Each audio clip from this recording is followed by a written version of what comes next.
Hola, ¿qué tal? Bienvenidos a la Feria Internacional del Libro Universitario en su primera edición virtual. En esta ocasión tendremos la oportunidad de charlar con el escritor, con el novelista Jorge Volpi, también coordinador de difusión cultural de la Universidad Nacional Autónoma de México, disculpen. También es una oportunidad para celebrar el aniversario de la editorial Almadía, quien apenas el día de ayer cumplió su 16 aniversario. Con el maestro Jorge Volpi conversará el maestro Germán Martínez Aceves, coordinador general de la FILU. El día de hoy hablaremos sobre Las agujas de Mentes, la obra de teatro que el maestro Jorge Volpi preparó en torno a la historia de Sylvia Plath, Ted Hughes y Asia Wavell. Germán, buenas tardes. Maestro Jorge Volpi, buenas tardes. Bienvenidos a nombre de la Universidad Veracruzana. Germán. Gracias, Lino. Muy buenas tardes. Pues nos da mucho gusto estar en esta sesión de la FILU virtual. Y pues sí, efectivamente, nos da mucho gusto tener también a Jorge Volpi, porque de alguna manera es de casa aquí en la Universidad Veracruzana. Él ha venido en varias ocasiones tanto a la FILU como a la Feria Infantil y conoce pues muy bien Jalapa, conoce muy bien a varios amigos aquí en este lugar. Y hoy nos sorprende Jorge Volpi, porque si bien lo conocemos como narrador, como en sus cuentos, también sus ensayos, hoy ingresa, aunque ya lo ha hecho, pero hoy ingresa y de manera grande en la dramaturgia, ¿no? Hoy entra en el papel de dramaturgo a través de Las agujas de Mentes, donde ya lo dijo Lino, nos platica una historia muy interesante de dos poetas, Sylvia Plath y Ted Hughes. Y también pues vemos toda esta relación que se va tejiendo justo a lo largo de esta historia. Y empezaríamos preguntándole a Jorge por qué elige la dramaturgia para hablar de esta historia. Adelante, Jorge. Bienvenido. Gracias, muy buenas tardes. Me da muchísimo gusto regresar a la Feria de la Universidad Veracruzana de esta manera virtual, ya que no podemos hacerlo de otra.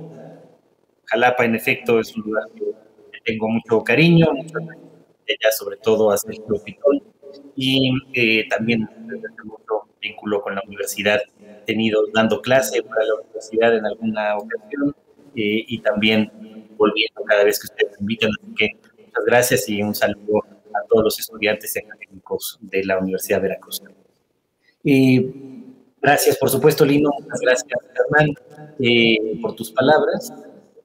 En efecto, pues esta es una historia que me había estado dando vuelta desde hace mucho tiempo.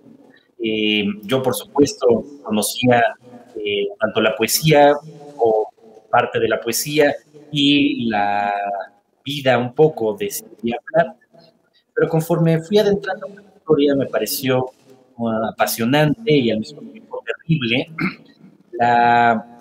el vínculo que estableció ella con Ted Hughes, su marido, y luego sobre todo con esta otra pareja formada por David y Asia Wavell.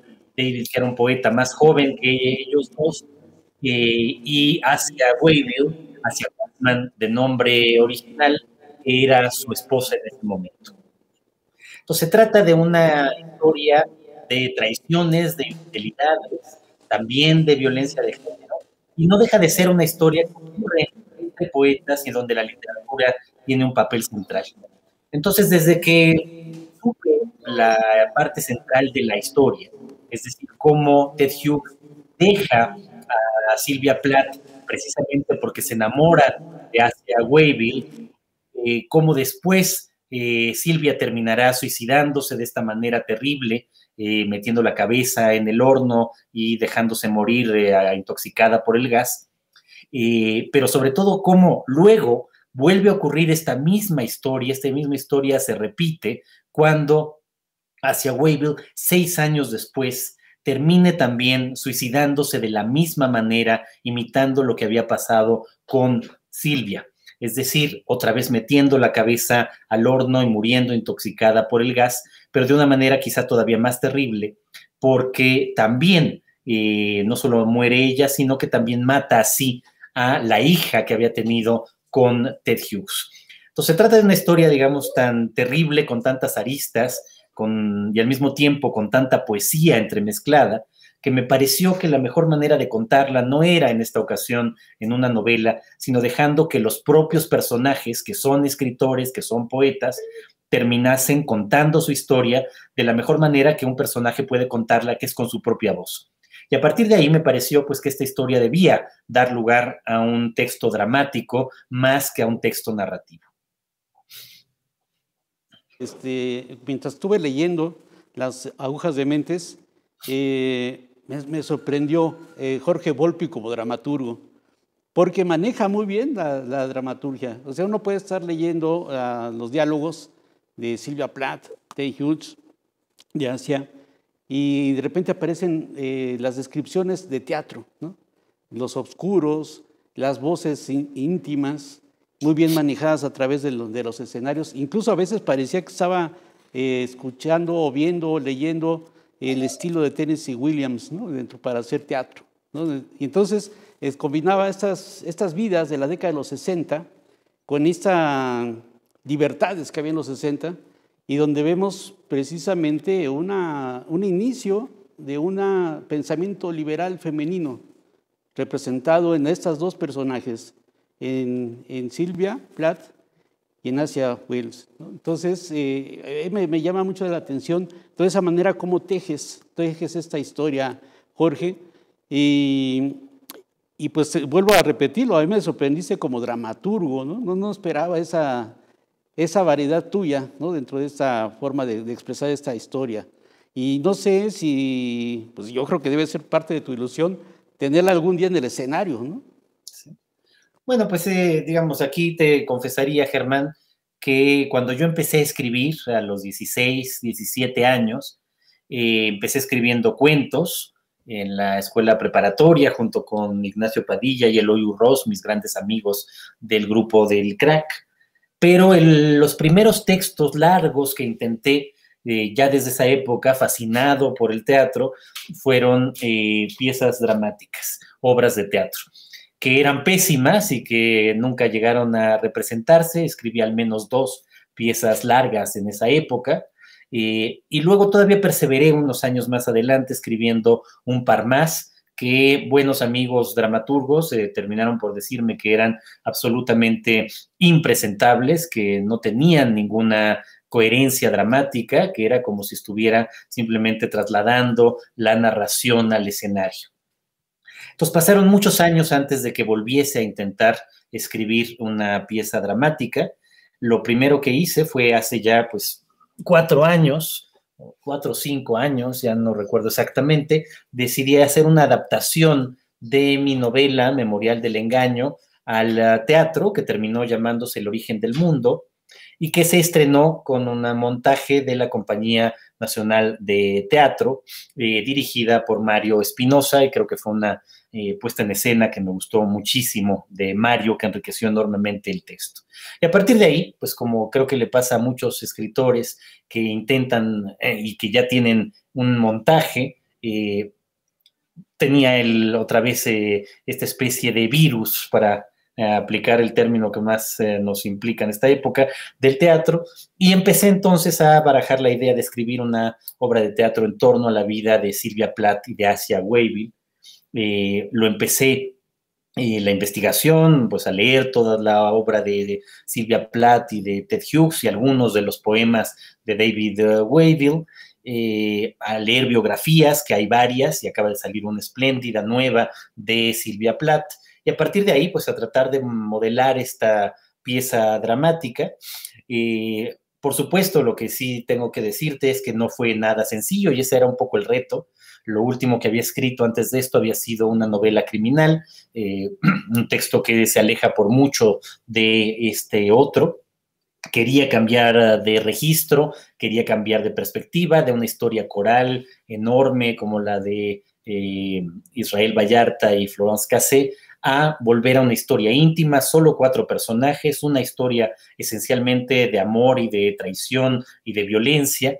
Y por supuesto, pues fue difícil. Para un narrador siempre es un enorme reto pasar a otro lenguaje. Escribir teatro es un lenguaje radicalmente distinto al lenguaje narrativo, y el peso de los narradores en el teatro pues siempre es mucho, supongo que en esta obra también se notará, pero también fue un texto en el que yo todo el tiempo quise luchar contra esa vena narrativa para encontrar justamente ese discurso dramático y que pudiera funcionar. Y yo quisiera hacer hincapié justo en esto último que menciona, sobre cómo se descinde o cómo se libera también de la vena narrativa. Y creo que está, Germán, no sé si lo pudiste también notar, estoy seguro que sí, mucho de la poesía de los protagonistas. Las acotaciones, las introducciones a las escenas, incluso la forma en la que se está hablando del espacio escénico. De ello hay mucha poesía, maestro Jorge. Yo creo que el método que debió utilizar para la escritura de esta pieza dramática no solamente implicó mucha investigación biográfica, sino, como usted lo menciona, mucha lectura de la obra de los tres poetas y sobre todo de la traductora. Porque Sylvia Plath es una figura conocida, pero Asia Bevil, hasta cierto punto, que repite el drama de Sylvia Plath, pues parecía opacada también por la figura de Sylvia Plath. A mí me gustaría también hablar de esta repetición violenta en estas dos mujeres que conviven con Ted Hughes como una especie de rima, como una rima casi poética, trágica, que hace redonda toda esta pieza dramática ya en un sentido clásico de lo que es el drama teatral. Maestro Jorge. Pues muchas gracias, Lino. Creo que lo viste muy bien y creo que esta metáfora que usas es perfecta. La idea de que esta especie de círculo que se cierra, o sea, esta historia que se repite, de este eterno retorno, que tú lo veas como justamente una rima. Y creo que efectivamente es una rima un tanto torcida, porque se vuelve todavía peor la segunda vez que la primera, por la muerte de Shura, la hija de Asia y de Ted, pero que no deja de tener justamente ese eco que tiene normalmente una rima. Creo que lo dices muy claramente. Pues sí, yo quería que la poesía de todos estuviera presente en la obra, no solamente con algunos poemas de ellos que se citan, que están presentes en la obra en varios momentos, sino directamente pensando en el ambiente poético y en la manera como se expresan. Es una pieza dramática donde los cuatro protagonistas constantemente están peleando entre sí, lanzándose diálogos que son casi, yo los imaginaba como dardos, pero como dardos poéticos en muchas ocasiones. Y así, en efecto, es como intenté escribir esta historia terrible que, como es una historia de la vida real, la anécdota no importa que la cuente, y es efectivamente el centro de la obra de teatro. Está en el momento en el que Sylvia Plath y Ted Hughes se han ido a vivir a las afueras de Londres, a una zona un poco más rural, para tratar, según Ted, de poder escribir con menos interrupciones. Sylvia, en cambio, está muy aburrida de estar ahí. Acaba de nacer su segundo hijo, Nick. Tienen una hija anterior pequeña, Frida, y Sylvia sufre mucho en este aislamiento, teniéndose que ocupar además de todas las labores domésticas, ocuparse de los niños, mientras Ted lo único que hace es escribir y viajar constantemente a Londres. Justo para tratar de mejorar su vida social, ellos la casa que tenían en Londres se la rentan a una pareja que no conocían demasiado, un poeta joven canadiense, David Wavell, que por cierto sigue vivo, es el único personaje de esta historia que continúa con vida, y a su esposa, que es, por cierto, para él es el tercer marido de ella, que eso habla también de una vida muy peculiar, la de Asia Wavell. Era una mujer muy hermosa y por lo visto fascinante en muchos sentidos. Entonces les rentan primero su casa en Londres y después en alguna ocasión los invitan a pasar unos días con ellos en la casa de campo en Devon.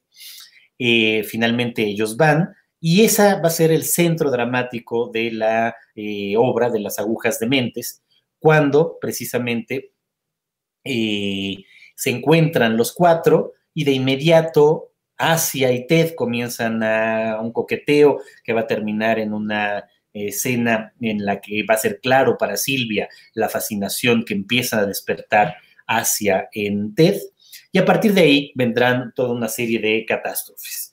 Esas catástrofes que serán justo el enamoramiento de Ted de Asia.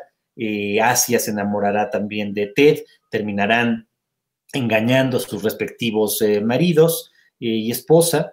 Luego Ted terminará abandonando a Silvia, empezando a tener una vida muy desbocada, ya no solamente con la propia Asia, sino incluso con otras mujeres.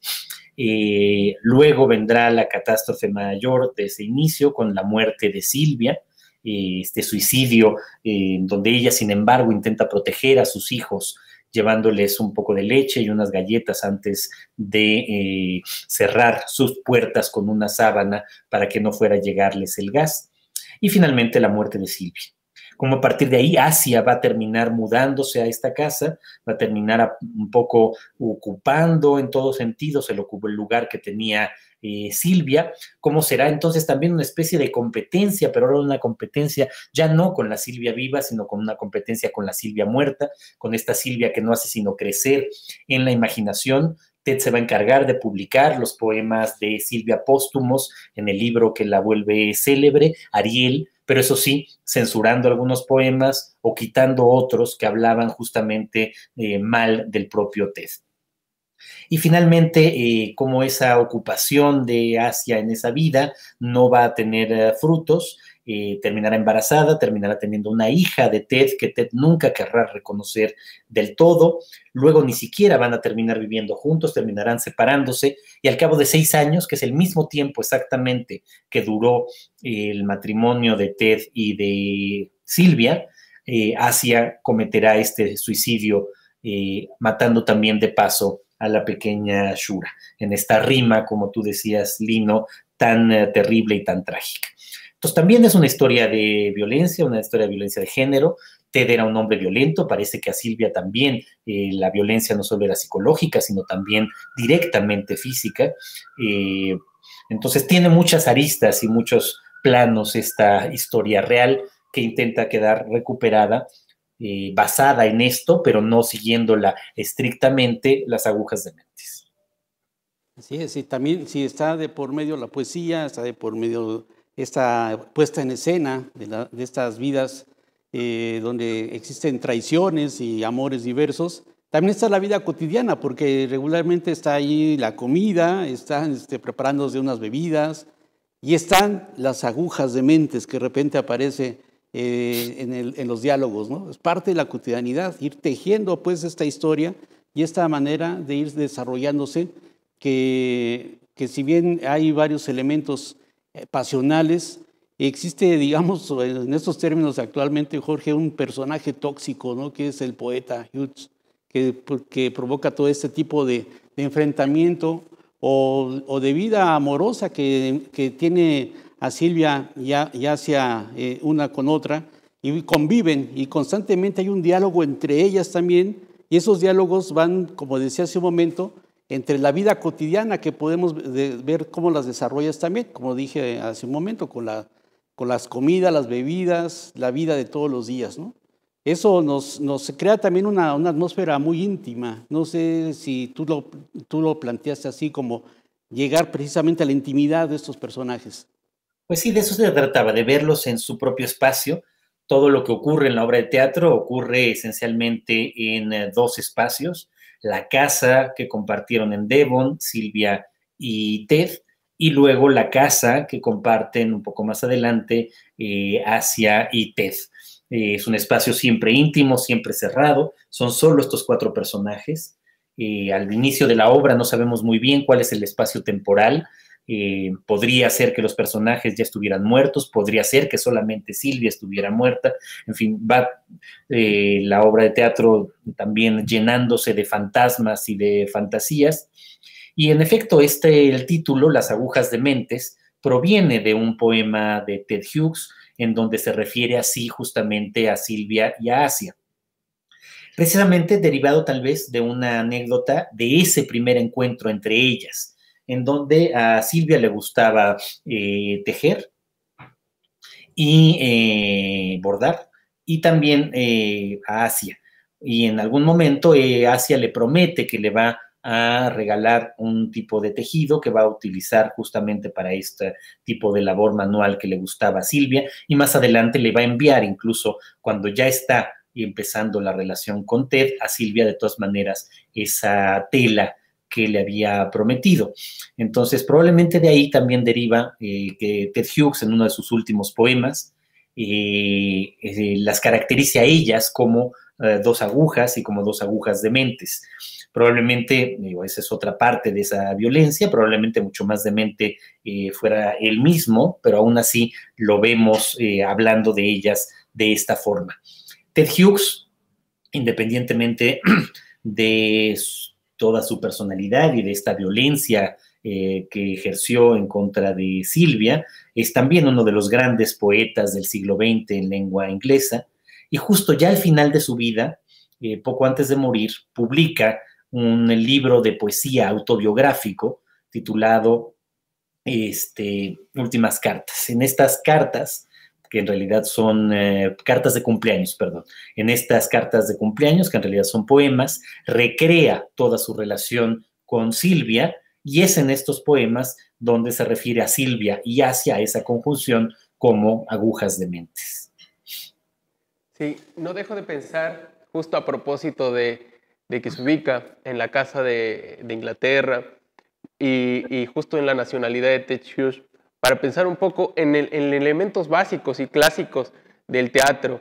Y uno de los motores es pues esta tragedia amorosa, vuelta casi mito, y en este sentido pienso un poco que es un pequeño homenaje shakespeariano a estos poetas, ¿no? Hasta tenemos incluso el fantasma de Sylvia Plath, que también se va trasladando a volver fantasmagóricos al resto de personajes. No es gratuito incluso que en la primera escena veamos el momento en que Sylvia Plath decide suicidarse. También, retomando un poco lo que comentaban en torno a la violencia que ejerció Ted Hughes sobre Sylvia Plath primero y posteriormente sobre Asia, no dejo de pensar un poco en la época. La época está ubicada previo a este movimiento de luchas feministas, y no dejo de trasladarla también a la coyuntura actual, donde veríamos casi imposible ya esta lucha y subordinación entre dos mujeres. Hoy en tiempos de sororidad, en tiempos donde la denuncia a la violencia psicológica están en boga y son corrientes en las redes sociales, creo que es pertinente también releer la vida de una de las mujeres que fue estandarte también posterior tras su muerte del movimiento feminista, que es Sylvia Plath. ¿No es así, maestro Jorge? Pues sí, en efecto, yo creo que también la obra tiene esta actualidad, porque la tiene la vida de Silvia y la tiene en la vida de Asia, una lectura de género y justamente de la violencia de género que ambas padecen, no solamente a manos de Hughes, sino también de su época y de un tiempo que no las comprende. En efecto, la historia se desarrolla en los primeros años 60, justo antes de que comiencen los grandes movimientos feministas de los años 70, sobre todo, de fines de los 60 y de los años 70, que van a trastocar por completo el panorama del mundo.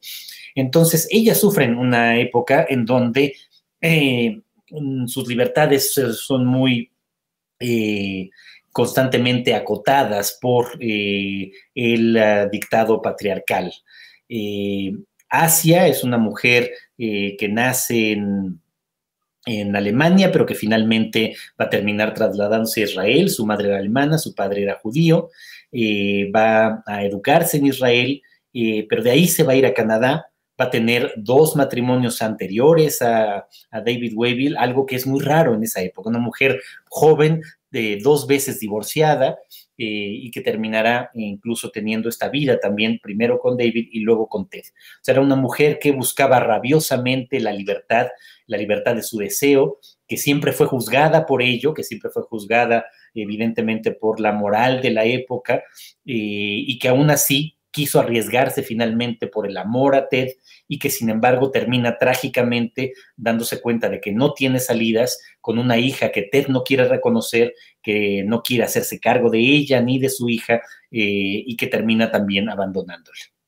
Y del otro lado, Silvia, una mujer que había tenido problemas psicológicos graves que habían llevado a sufrir terapia de shocks eléctricos, que es algo que siempre en esa época marcaba profundamente a quienes la padecían, y hay muchos casos de suicidios posteriores de quienes fueron sometidos a este tipo de terapia, constantemente con depresiones fuertes, y que termina sometida a Ted. En ese momento Ted era el poeta que empezaba a descollar, el poeta famoso, la gran promesa de la literatura inglesa, de la poesía inglesa y británica.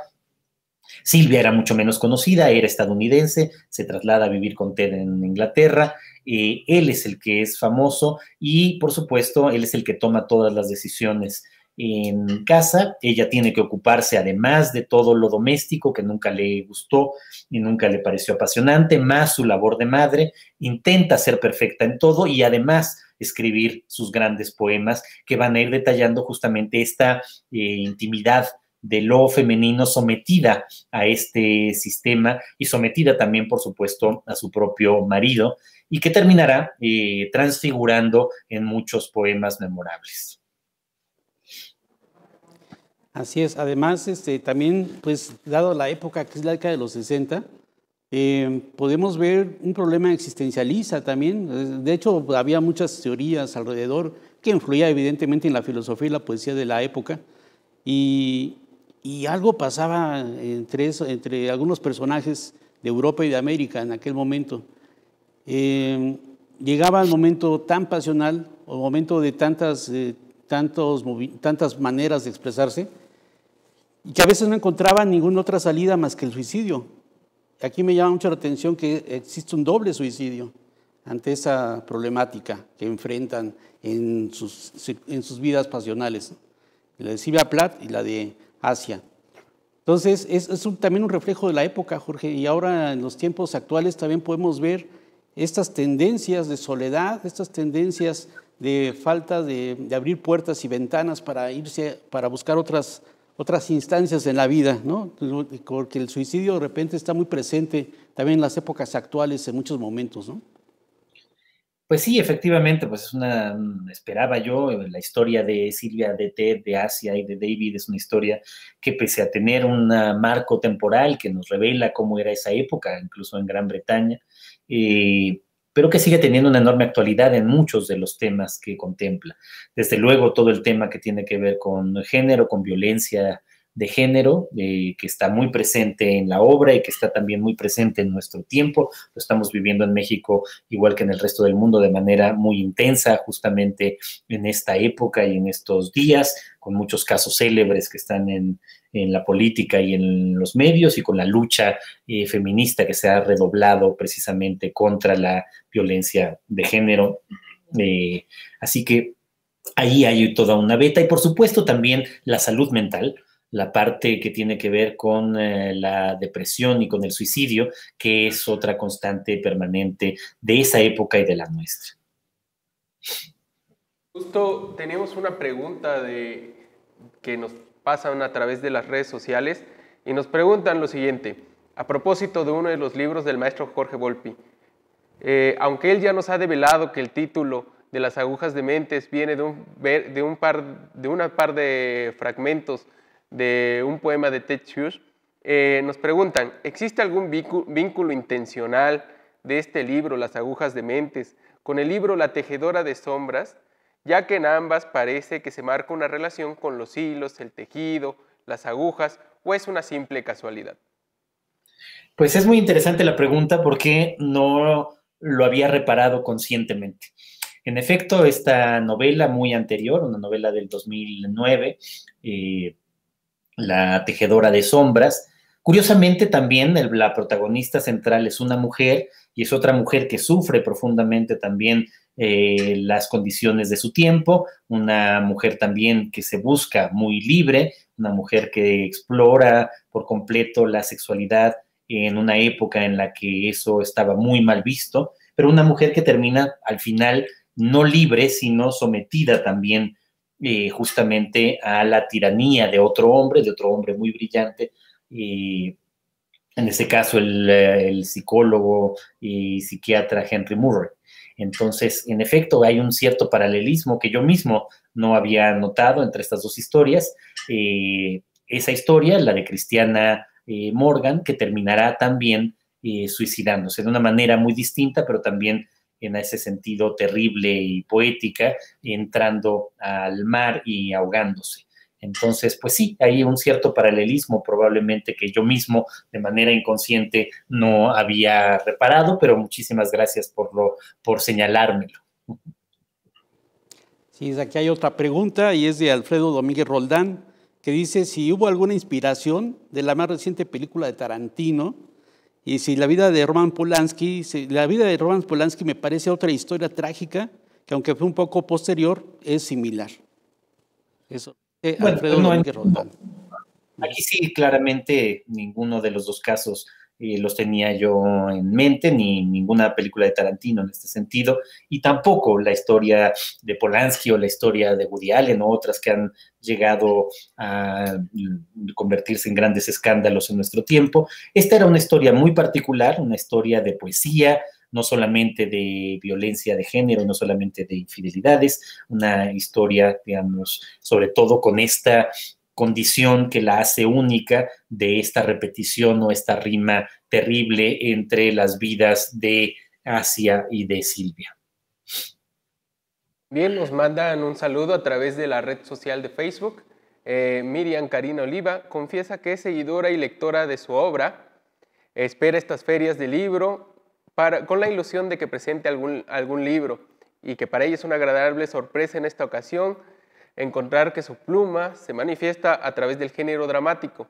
También aprovecho para hacer pues, una acotación. El libro del maestro Jorge Volpi se encuentra disponible a través de la red de librerías independientes a la que pueden acceder a través de nuestra página filu.v.mx. Maestro Jorge, justo Germán nos hacía hincapié en un hecho interesante que es clásico ya de la literatura, es un motor literario. La conjunción del Eros y el Tánatos. Es casi un mito también ya la vida de las figuras del escritor y particularmente de las pasiones que tienen los poetas. Hay materia, supongo yo, en la vida de Sylvia Plath, de T.S. Hughes, de Asia, que resultó fascinante para usted, a comparación, por ejemplo, de su anterior obra de teatro, donde pone a conversar al tesorero de Roosevelt con Keynes. ¿Qué resultó más rico para usted, la vida de los poetas o de estos financieros y economistas de la política norteamericana? Bueno, pues al final terminó siendo mucho más para mí interesante y apasionante esta segunda obra de teatro, por lo menos esta segunda obra de teatro de mi etapa de madurez y no de esos ensayos juveniles. Aquí creo que pude desprenderme de todas esas otras temas y cosas que me han seguido mucho tiempo, tratar de explorar otra parte que es explorar solamente 4 personajes y los conflictos entre estos 4 personajes y creo que para mí pues fue un desafío realmente apasionante y espero que para los lectores lo sea. Quiero decir justamente en ese sentido también que esta obra, aunque la empecé antes de la pandemia, la terminé justamente el año pasado ya en pandemia y ya sabiendo un poco las condiciones, es una obra que está pensada tanto para ser leída como para ser montada. Por supuesto, me encantará que cuando las condiciones mejoren en nuestro país pueda haber algún montaje, además de la lectura dramatizada que llegamos a hacer en la Feria del Libro de Oaxaca. Pero también es una obra que está pensada justo para ser leída. O sea, por eso también hay mucho cuidado en las acotaciones, en la didascalia, en las descripciones de los lugares, de los espacios, incluso de la música que en ciertos momentos aparece, porque está pensada también para que en toda esta época sea un libro que pueda ser leído con la misma, espero, interés o placer que puede leerse un relato. Muy bien, aquí Jacqueline Alemán te manda saludos, dice saludos al gran escritor Jorge Volpi, una gran obra que se antoja leerla y verla en escena, pues esperemos que en algún momento sí sea posible. Pues ojalá. Jorge Volpi, estamos hablando mucho de Silvia Plath, obviamente es el personaje central de esas agujas de mentes, pero a lo mejor hay algunos jóvenes que no conocen la obra de Silvia Plath. ¿Nos podrías recomendar algunos libros donde podamos encontrar la obra poética de esta estadounidense? La obra poética completa de Silvia, yo creo que eso sería muy importante que pudieran, es una obra apasionante. También escribió algún cuento, escribió un par de novelas, de Bell Jar, La campana de cristal, creo que se tradujo, que también se puede encontrar en español, hay una edición reciente, y también están los diarios de Silvia, que también han sido publicados tanto en inglés como en español. Pero bueno, tal vez valdría la pena que leyera yo un poema de Silvia, justamente para rendirle homenaje en esta ocasión. Entonces voy a leer un fragmento nada más justo del poema que se llama Ariel, que es parte del libro Ariel. Estasis en la oscuridad. Después, el azul insustancial, raudal de peñascos y distancias. La leona de Dios, cómo nos fundimos en uno solo, eje de talones y rodillas. El surco se rompe y avanza, hermana del arco cervical, marrón que no puedo asir. Las vallas con ojo de negro lanzan oscuros anzuelos, sorbos de dulce sangre negra, sombras, algo distinto. Me arrastro por el aire, muslos, cabellos, virutas de los talones. Blanca godiva me cubro, las manos muertas, los rigores muertos. Y ahora yo, espuma del trigo, brillo de los mares, el llanto del niño, se diluye en la pared. Y yo soy la flecha, el rocío que vuela suicida, unido al impulso hacia el ojo rojo, el caldero del alba. Es bastante simbólico que justo acaba de pasar el aniversario de la muerte de Silvia Plath y que estemos hablando a propósito de las agujas de mentes del maestro Jorge Volpi, un poco sobre ella. Silvia Plath falleció el 11 de febrero, me parece que hace 57 años. Es bastante recomendable y, ¿por qué no?, sumamente enriquecedor acercarse a la obra de una de las poetas norteamericanas más importantes de su generación. A propósito de lo que mencionaba el maestro Jorge Volpi, de la lectura que se puede hacer de su obra antes de llevarse a escena, antes de volverse performativa, quisiera que también conversáramos un poco, ya que el maestro Jorge ha estado embebido en muchos proyectos culturales y de acción de promoción a la lectura. ¿Qué tanto se lee el material dramatúrgico en México y cómo una apuesta como la que hace Almadía de editar no solo poesía en esa bellísima colección de libros pequeños con los poetas mexicanos, los principales poetas mexicanos, sino que hoy también nos presenta ¿por qué no decirlo?, una aventura dramática del maestro Jorge Volpi? Pues sí, creo que no estamos, es una época que lamentablemente, pese a la pandemia que nos haría leer más, en donde todavía la lectura de géneros como la poesía o como el teatro sigue siendo muy minoritaria. La poesía, que en algún momento fue uno de los géneros más leídos, también ha ido perdiendo cada vez más lectores. Y por supuesto el teatro, la gente no está a veces tan acostumbrada. La idea de ver el nombre del personaje y luego un diálogo y en cursivas tener las acotaciones, etcétera, a veces parece extraño, pero la realidad es que si uno se acostumbra, y creo que eso puede hacerlo rápidamente, se disfruta tanto la lectura del teatro como la lectura de una narración, porque estamos viendo justamente a los personajes, los podemos imaginar y los oímos hablar y enfrentarse unos con otros.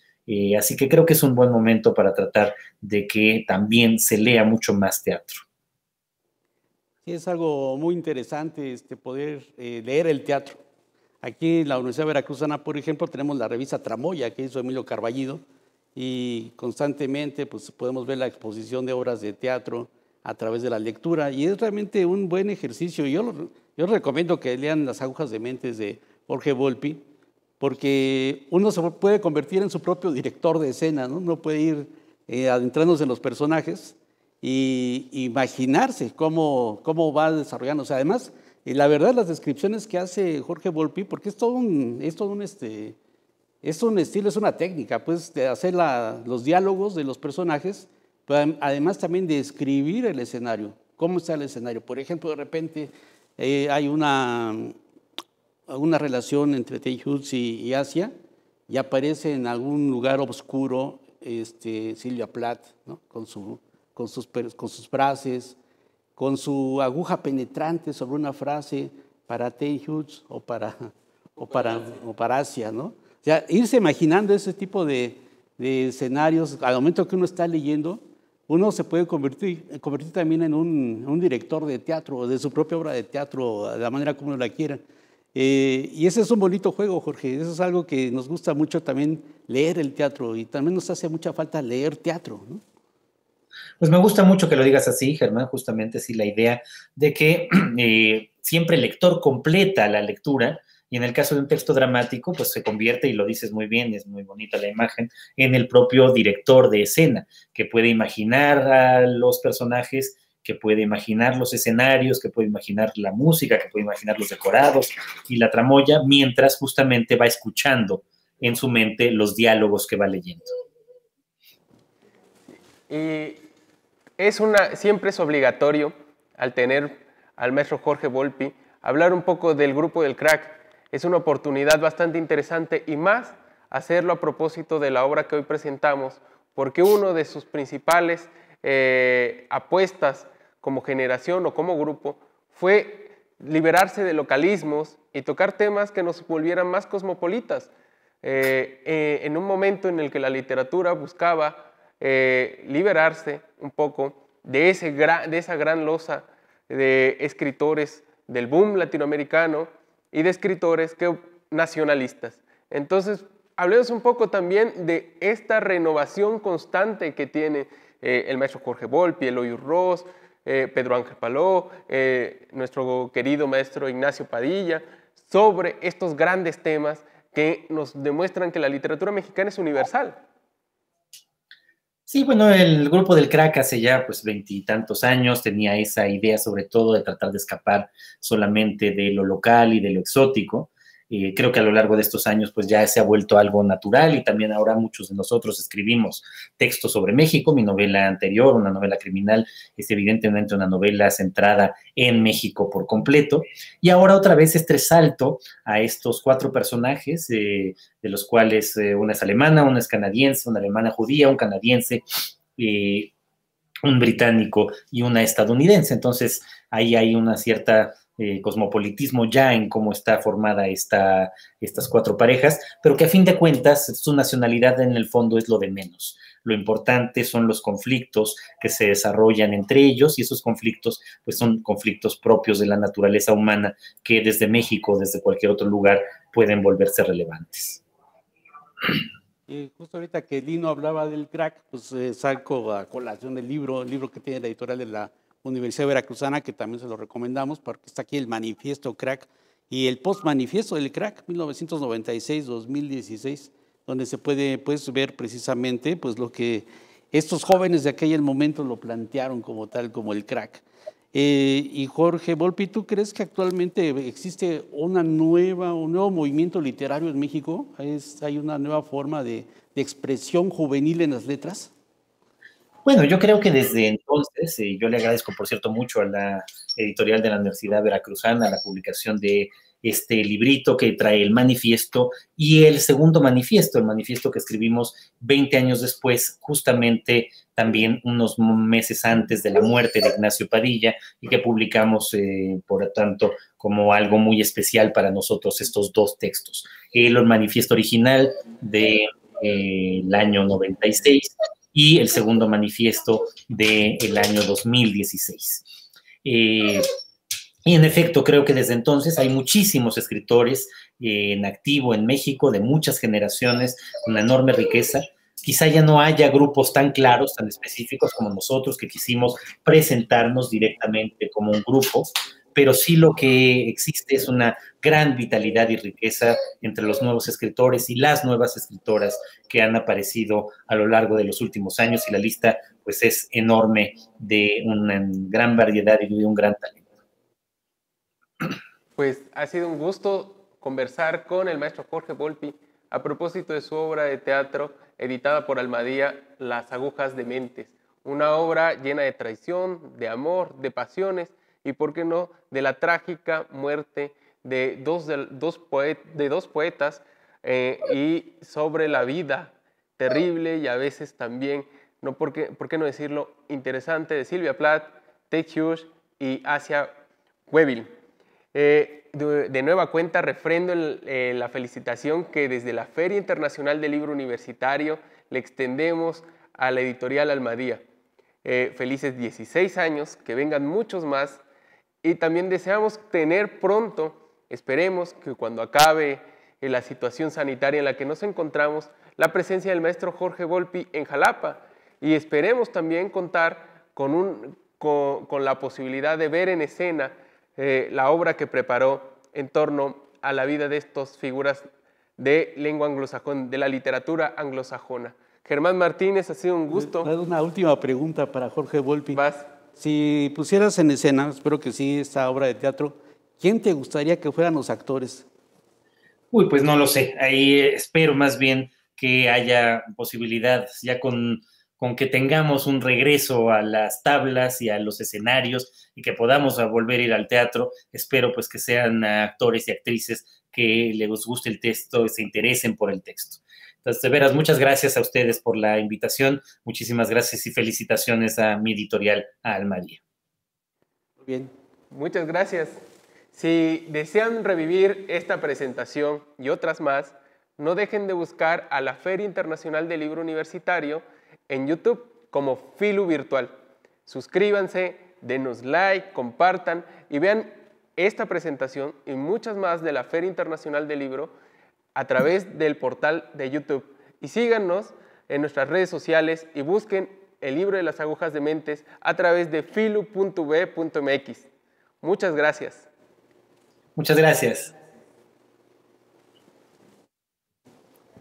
Gracias y hasta la próxima. Muchas gracias. Lino, Germán, muchas gracias. Gracias.